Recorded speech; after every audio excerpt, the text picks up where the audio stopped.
Ten prvý polčas by som to rozdelil, ten prvý polčas síce mali sme tak hru pod kontrolou, neboli sme až takí nebezpeční, ako sme chceli byť.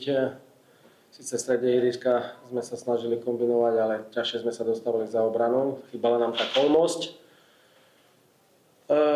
Super nás potrestal po dvoch štandardných situáciách, škoda to, lebo to boli z môjho pohľadu ľahké góly.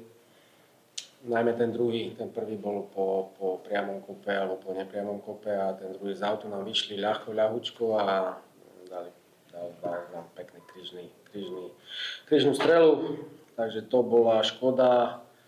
Ten druhý polčas sme chceli s tým niečo urobiť, vstup sme mali vynikajúci, dali sme hneď na začiatku gól, išli sme do 2-1, ale myslím si, že ten zápas potom ovplyvnila tá červená karta a následne na to gól. To bola škoda, lebo keby dá sa povedať, že sme dostali dvojité potrestanie a neviem, či tá červená za čo bola, druhá žltá, či za faul, alebo neviem za čo.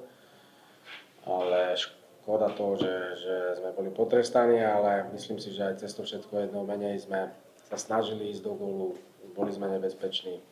Chceli sme pritlačiť supera, mali sme tam 2-3 možnosti na to, aby sme to znížili na 3-2, možno by sme to ešte zdramatizovali. Ale super si počkal a na tie breakové situácie my sme už nemali čo stratiť.